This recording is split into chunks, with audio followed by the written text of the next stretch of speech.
অন্তরের ভিতর আল্লাহ তাআলার ভয় লালন করে, ঠিক কিনা? যাদের হৃদয়ে আছে আল্লাহর ভয়, তারা কভু পথ ভুলে যায় না।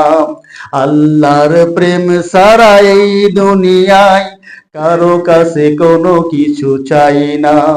রাতের আধারে যারা সেজদাতে রয়, দু চোখের অশ্রুতে নদী যেন বয়।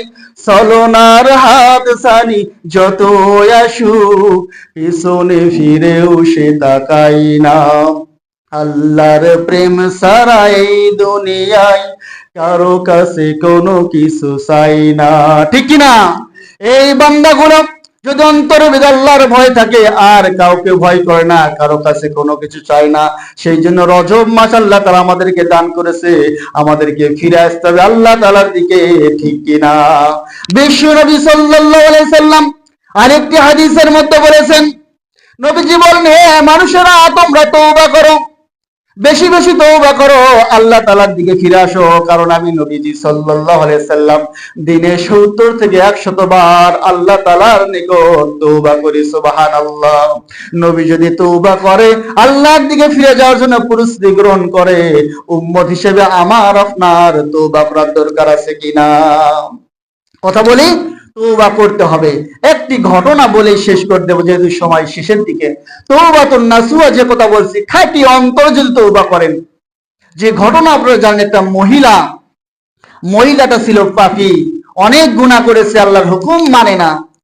এই মহিলাটি রাস্তা দিয়ে হাঁটতে হাঁটতে দেখে একটা কুকুর, তৃষ্ণার্ত কুকুরের জীবন বের হয়ে যাবে পানি পান করার জন্য, কুকুরটি কাতর। এই মহিলার অন্তরের ভেতর মানবতা আসে, দয়া আসে, আর অন্তরের ভেতর পরিবর্তন হয়। এই মহিলাটি পানি সংগ্রহ করে মৃত পড়াই কুকুরকে পানি দান করে। সুবহানাল্লাহ।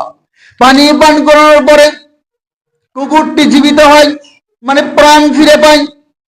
আল্লাহ তাআলার কাছে এই আমলটা এত পছন্দনীয় হয়ে যায়, নবীজি বলেন আল্লাহ তাআলা এই গুনাহগার মহিলাটিকে এই একটি আমলের জন্য আর খাঁটি দিলে তওবা করার জন্য আল্লাহ তাআলা মাফ করে দিয়েছেন। সুবহানাল্লাহ।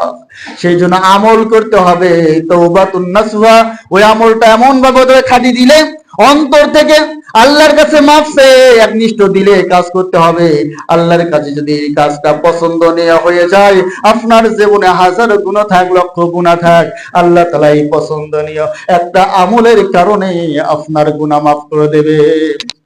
আমরা আল্লাহ তাআলার কাছে দোয়া করব, রব্বিক কাবা, জীবনে গুনার শেষ নাই, জীবনে এত